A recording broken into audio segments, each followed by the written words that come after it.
Greetings, wrestling fans. This is Dean Gordon coming to you with episode 24 of Professional Wrestling from Florida's Wrestling at the Dojo from the PWF Dojo in Ocala, Florida.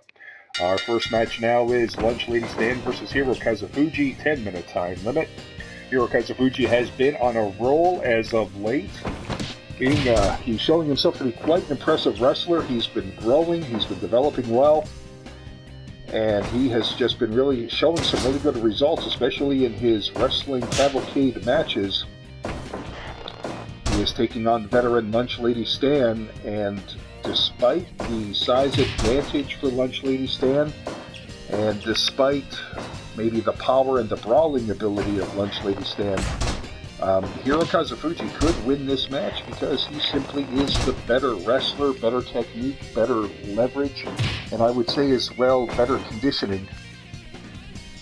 And of course, when it comes to these strong style advocates like Bob Inuki, our Florida State Heavyweight Champion, Hiro Kazufuji, Osamu Ishikawa, Battle Tiger, they all have that old school training regimen that was set up by Carl Gotch that is heavy on bodyweight calisthenics and just conditioning. Not really lifting weights as much as using their own bodies in terms of the weight and to provide the resistance. There you see Hiro Kazufuji taking control. Nice reversal there by Lunch Lady Stan as I thought he was going to go off the ropes, but it looks like he wasn't. And Hiro Kazufuji right back to a headlock and a big elbow drop right there. Now this is where I would expect a Lunch Lady Stan to have the advantage. We'll see. No surprise there. You do not want to get into a slugfest with Lunch Lady Stan. Oh, look at that Suzuki trip there. Suzuki style pile driver into a Boston Crab. Big impact move right there early in this match. Nearing the halfway point. This match has a 10-minute time limit. Nice hip throw right there by Kazufuji. Follows up with the big elbow drop to the face. Now Lunch Lady Stan with a big gut buster. Knee to the stomach there. That'll knock the wind out of you. As you see, Kazufuji was dazed for a moment. Lunch Lady Stan did not take advantage, but he did apply a nice backdrop suplex there. Slapping a kick and then a hip throw by Kazufuji into a Boston Crab. He's chaining some offense together.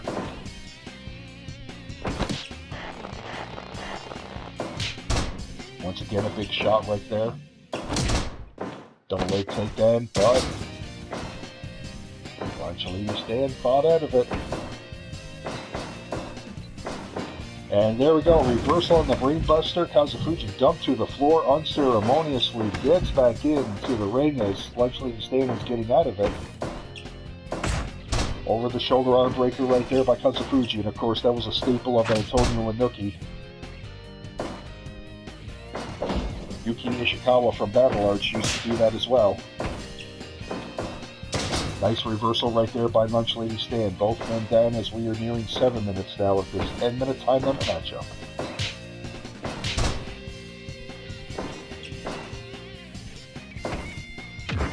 Headbutt there by Kazufuji, Irish whip. Let's see what he's able to do. Goes behind and a counter by Lunch Lady Stan. Nicely done. Big fist drop there by Lunch Lady Stan now.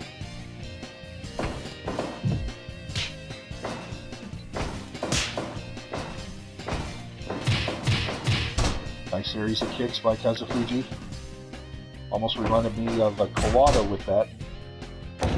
Double drop by Lunch Lady Stan. Fist drop. We are less than 2 minutes away. And a reversal again by Lunch Lady Stan. Big rugged guy. I'm impressed that Kazufuji was able to connect with that pile driver earlier. Ooh, big uppercut there. But yeah, once again, Kazufuji comes back. He's going up top. Let's see what he does. Big knee drop right there from the high rent district. And a sleeper hold. I don't think this is going to end the match, though. Lunch Lady Stan able to fight out of it. We are down to 45 seconds left in this match. I'll be honest, getting a winner at this point is going to be hard to do. Both these men are rugged, they are tough.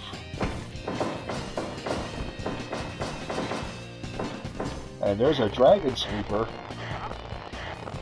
with 6 seconds left. I don't think this is going to end it. No, and there we go. This match has ended in a 10-minute time limit draw. Folks, stay tuned for the next matchup. It's going to be, should be another good one. Stay tuned. Greetings again, wrestling fans. This is Dean Gordon coming to you now with our second matchup for Professional Wrestling at the Dojo, episode 24. Curtis Vector versus the Mighty Heracles. 10-minute time limit match. Curtis Vector starting off the action there with a nice fireman's carry. Expect Heracles to get up and to battle back. This is going to be a very even matchup. And given the fact that it does have a 10-minute time limit, it would not surprise me to see a draw on this one, to be honest. I think that if this match were to have a 20 or a 30-minute time limit, then we would definitely have a winner there. But with 10 minutes, to be honest, both of these wrestlers are good. They are competitive. Oh, and look at that, though. Curtis Vector bleeding already from that shot by the Mighty Heracles, the practitioner of pancration. And there's a Canadian crossface, but Heracles right there in the ropes, able to escape before McKinney would bring the admonishment. Vector now working out of the guard with a nice leg lock, heel hold there. Irish whip by no. The Mighty Heracles stopped the Canadians' offense. And another kick stops the momentum. Pure gold Curtis Vector from Saskatchewan, Canada. The Mighty Heracles claims to be from Mount Olympus. Nice belly-to-belly suplex there. Curtis Vector now not able to get the mount, but there we go. He got the back mount there. Uproot backdrop rather. Heracles kicks out at one. He is a strong competitor. It's hard to say who's going to be the submission expert here in this match because both men do have submissions in their arsenal. Oh, look at that leverage there by Curtis Vector. Curtis Vector would be the better pure wrestler. Oh, the Maple Leaf leg lock, that's his finisher, but Heracles, way too fresh. And there's a torture half crab. Both men have submissions. Vector would have the advantage when it comes to the actual wrestling part with his amateur wrestling skill. And then Heracles would have the advantage in striking as pancration did focus on low kicks as well as, basically using boxing and low kicks. You really didn't see too many high kicks in the ancient art of pancration. Nice move there by Curtis Vector, getting the double underhooks into the suplex. A latch lock and tried with the submission, failed. Or I should say Heracles, too fresh, he didn't want to submit. Nice reversal into a big backdrop right there, but both men back on their feet. Heracles comes back with a nice spinning kick right there. Kick to the ribs to a downed Curtis Vector, but Vector's coming back, and it looks like, oh, nice. Oh, look at that. I thought Vector connected with a powerbomb, but Heracles turned it into a triangle scissors. Crafty move by Heracles, going for the pin after that punch. 2 can only as we have passed the halfway point of this one. And Heracles coming close again. As you can see the blood there accumulating on the mat. That came from an earlier shot to the face by Heracles on the Curtis Vector. A punch to the face, and there's that Maple Leaf leg lock, that half crab.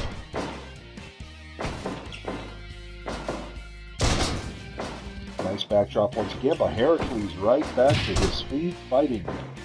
And now he's applying an Achilles tendon hold, wrenching on that ankle. But Vector got to the ropes, able to force a rope break. Tried to get a schoolboy there, crafty move. And there it is, the 4S Panhand Slam. Heracles was up but dazed, able to regain his senses and use the canter there with the guillotine choke, but Vector able to get out of it. Fast combo right there by Heracles, culminating with that low kick. Following up with the Russian hook punch into a figure 4 toe hold. Vector has been taking a beating here. Oh, machine suplex. And that almost ended it. Machine suplex there by Curtis Vector.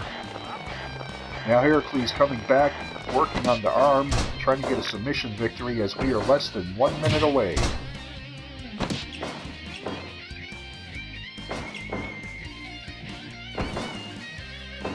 Curtis Vector now, once again, that powerbomb was countered into a nice triangle scissors with 10 seconds left. This one is going to end in a draw, but this is a close match. 10-minute time limit. Vector still going. He needs to get some distance here. He threw Heracles out of the ring, collapsed in a pool of blood. Folks, stay tuned for the next match. Hello again, wrestling fans. This is Dean Gordon welcoming you to our next match for Professional Wrestling from Florida. It's Wrestling at the Dojo, episode 24. Master Ken with Agent Fang in his corner against the Super Ninja. And we last saw Master Ken on episode 23 of Wrestling at the Dojo, where he picked up a win over Mr. X. And Super Ninja was last seen in the PWF ring at Wrestling Cavalcade number 10 at the Ocala Armory. That was the most recent event we had. And he was in a match. He was in a good match with Fabuloso Jardine. Picked up a win at 4 minutes and 44 seconds. Very quick match, and Super Ninja showed how good he was. And now he's up against Master Ken. 10-minute time limit as these two martial artists are going to go at it. Nice move there by Master Ken. Super Ninja able to get out of it. Mongolian chop there by the Super Ninja. Big forearm strikes right there, and now into a Mantic Shote. Master Ken refusing to give up. So we have Super Ninja's brand of ninjutsu against Master Ken's Meradote. And of course, the other wrestlers back in the locker rooms, they have been buzzing. Some positive, some negative, but they have been buzzing about Master Ken's finisher, the Sunny Chiba Special Claw. And whenever I think about that hold, it makes me wince. But Master Ken has been effective using that hold.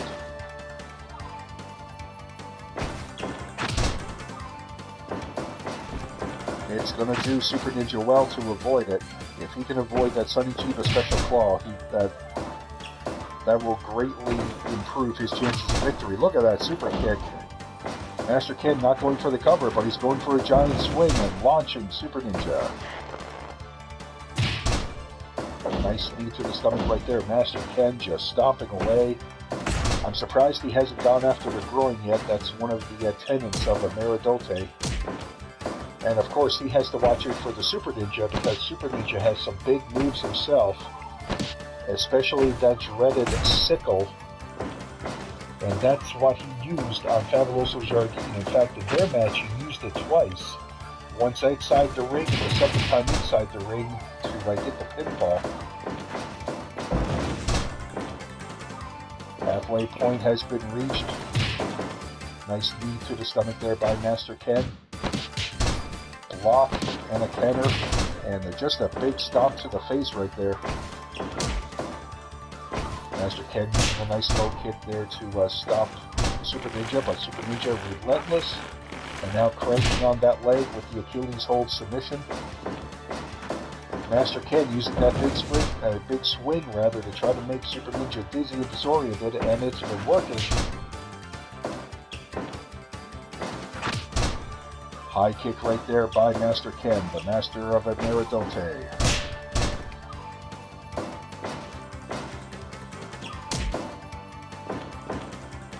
Super Ninja going for the cover.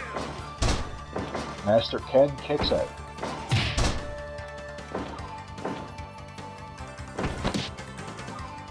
Now Super Ninja using some nefarious tactics. As until the count of 5 to break it, Master Ken has been busted open. He is bleeding. And he comes back with a big super kick going for the cover.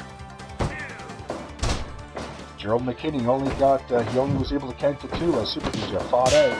Oh, and there we go. There's a low blow. Let's see if he'll re-stomp the groin or if he'll go for the pinfall. Super Ninja kicks out again. Master Ken, he's a bit dazed there. Buddha Palm Rush sends the Meridote Master flying. Master Ken looks like his conditioning has caught up to him there. Kamigoye. But no, look at that Super Ninja. Not going for the pin. He's going for another Buddha Palm Rush. Master Ken now with a nice high kick combo looking to catch his breath. Super Ninja is dazed. Both of them now kicking away at each other with 45 seconds left. Master Ken won that exchange cleanly. I'm impressed. He's going for it again. Another big kick combo. If he wasn't so out of breath, he could try to drag him away from the ropes and try to get a pinfall. And that is it. 10-minute time limit has been reached. This has ended in a draw. These two will have to fight again another day. Folks, stay tuned for our next match. Welcome back, wrestling fans, to Professional Wrestling from Florida's Wrestling at the Dojo, episode number 24. This is Dean Gordon coming to you now with our fourth matchup. Charlie Pace versus Denis Detomp. This one has a 10-minute time limit as well. And Denis Detomp starting out big with a pile driver. Denis Detomp, we haven't seen too much of him lately. He's one of those wrestlers that is kind of middle of the road. You don't know if his career trajectory is going to go up or if it's going to go down. You'll need to do something impressive here in order to beat Charlie Pace. Charlie Pace has been on a upward trend. Of course, remember the trouble he had with the Cruiserweights, but then he really, with Bro LaDouche at that 2-on-3 handicap elimination tag match, he really did some damage there. And I'm just checking our records just to see when exactly that occurred.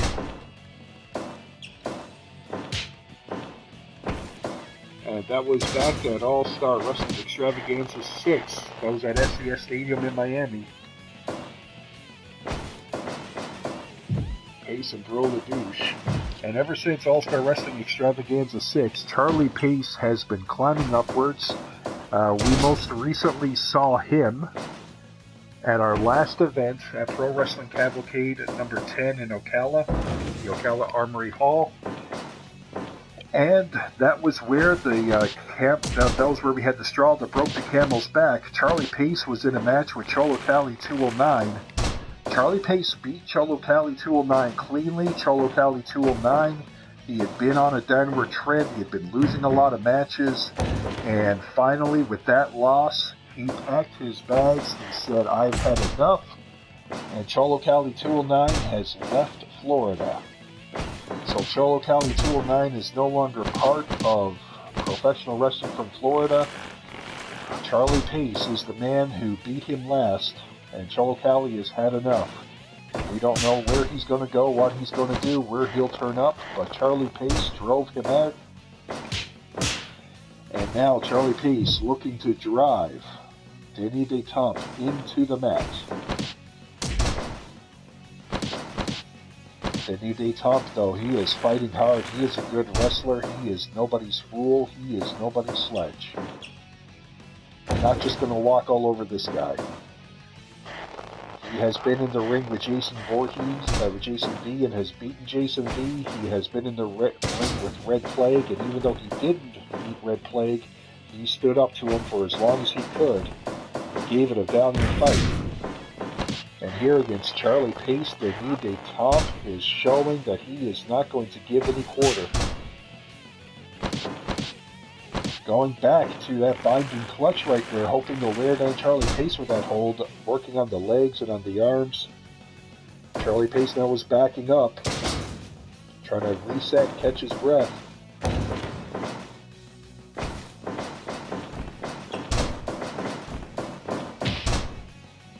Nice reversal there by Pace as he's going for a modified sharpshooter right now. 10-minute time limit matchup. We are nearing the 7th minute. Nice kick there by Pace. Spine buster, but Pace able to battle back as he's going for a seated sleeper hold right there on Denis Detomp.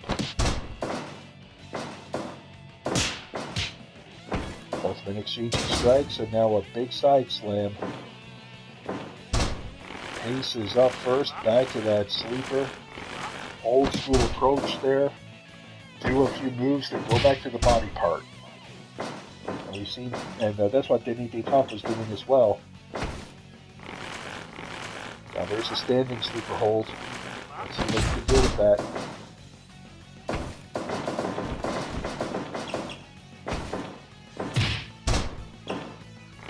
Wakigatame there by Charlie Pace as we are nearing 9 minutes. This match has a 10-minute time limit.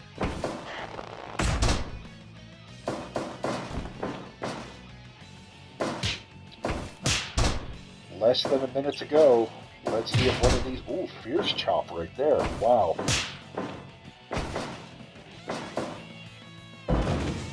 Vertical brainbuster right there by Denis Detampa. Charlie Pace is up first. Nearing 15 seconds now as Denis Detampa executing a tumbling chop.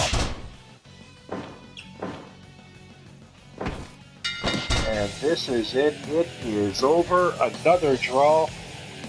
Folks, stay tuned. Our main event is coming up next. Big tag team match. Don't you dare miss it. Greetings, wrestling fans. This is Dean Gordon coming to you now with Professional Wrestling from Florida's Wrestling at the Dojo episode 24. This is the main event. The team of San Francisco and Terry Gold taking on the team of... There you see our Cruiserweight champion Rex in the ring, and his tag team partner is Bushido Kaiser. This match will have a 20-minute time limit. 20-minute time limit for these two teams in this main event match. And of course, for those of you that don't remember, or maybe you haven't heard it or haven't read it, but these two men right now, San Francisco and Rex, they will meet in the main event of All-Star Wrestling Extravaganza number 9, which will be coming to you from SCS Stadium in Miami. And Rex will put the PWF Cruiserweight title on the line against San Francisco. Rex has been a good champion, but he will be facing a tough challenge in San Francisco. And look at that double team right there by Bushido, by Terry Gold and San Francisco.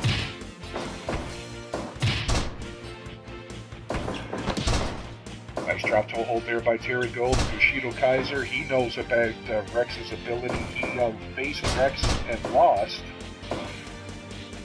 And we've seen him too with Rex often, and when asked how he could team with someone to basically beat him, Bushido Kaiser said that Rex was an honorable fighter, he was an honorable man, and so this was a chance for him to learn, it was a chance for him to grow. And that for him, the title match was just that. It was about the title. There were no personal feelings of animosity involved. Bushido Kaiser said he wasn't happy with the loss, but he said there was nothing he could do. Rex was the better wrestler on that evening.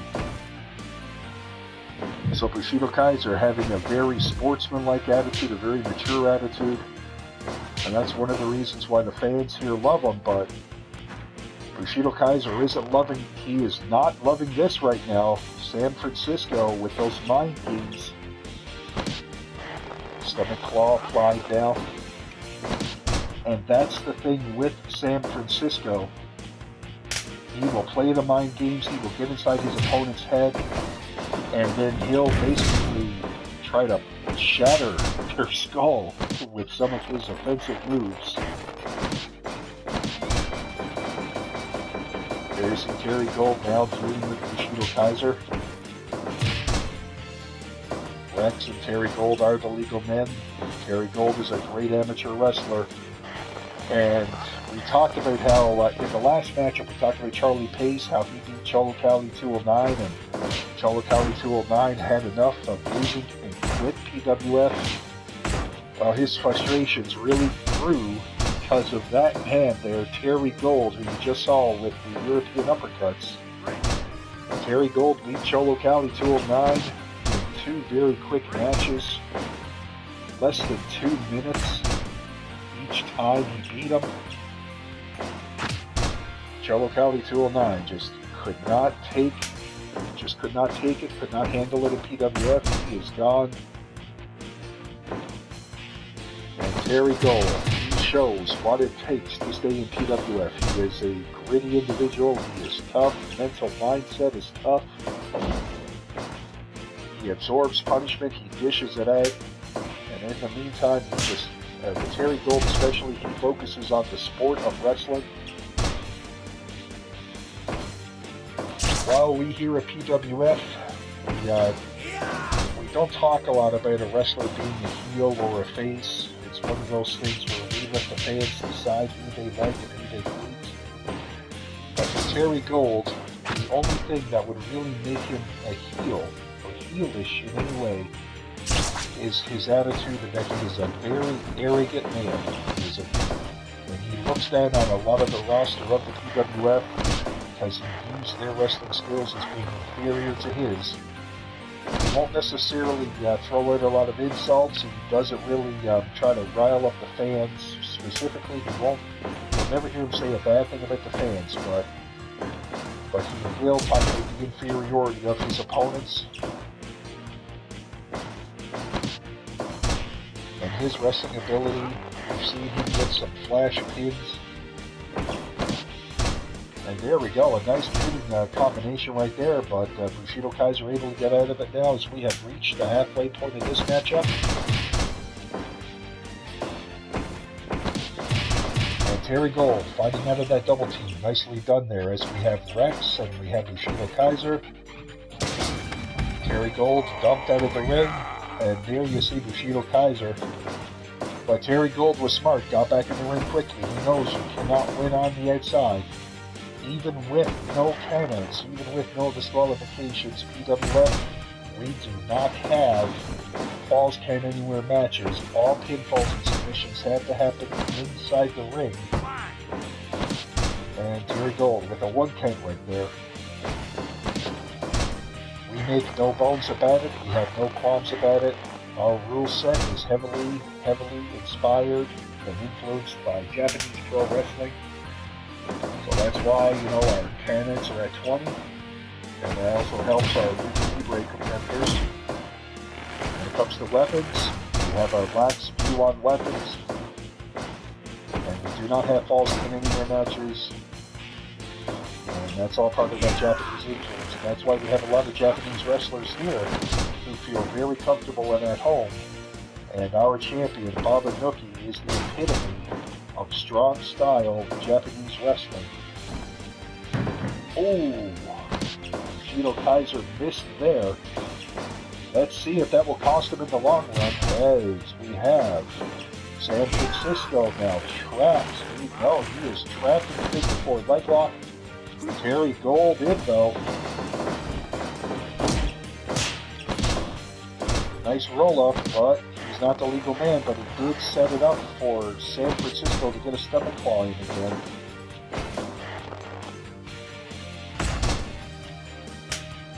Tag made.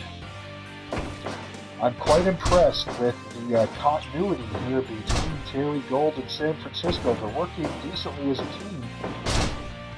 They haven't teamed up as much as Bushido Kaiser and Rex have.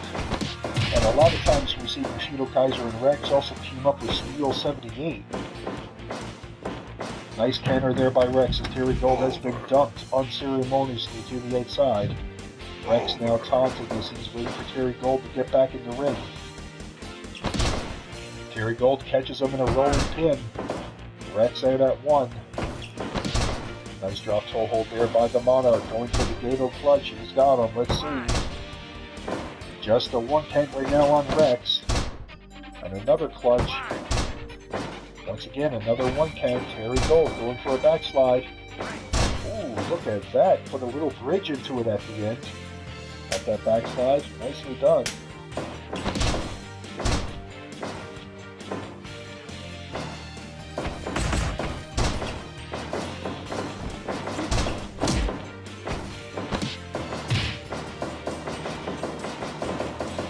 Spin. And we have Bushido Kaiser. He was dumped unceremoniously. But now he's up against San Francisco, vertical, a delayed vertical brainbuster. I don't know why he didn't go for the pin there. Body slam by San Francisco. Impact double drop. Let's see what San Francisco can do. Let's see what he will follow up with. Bushido Kaiser was dazed, and now both men striking away at each other.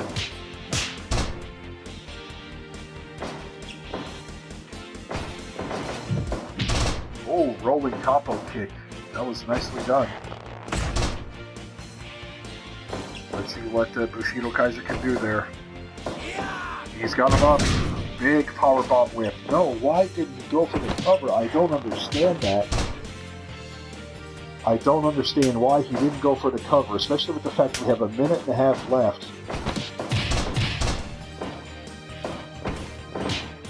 Sam now coming off with the elbow drop, but he missed. As we see a vicious exchange right now, but Terry Gold, both men are down from that one. Terry Gold won it, but barely. Leg sweep right there, less than a minute to go. Oh, yeah. Nice counter there into the pinning predicament, but no, Rex is able to kick out.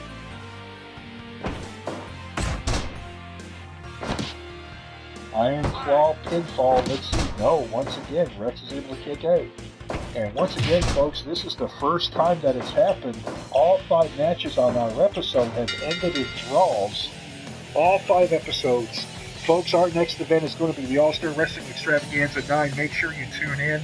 There will not be any draws in that match. This is Dean Gordon saying good night.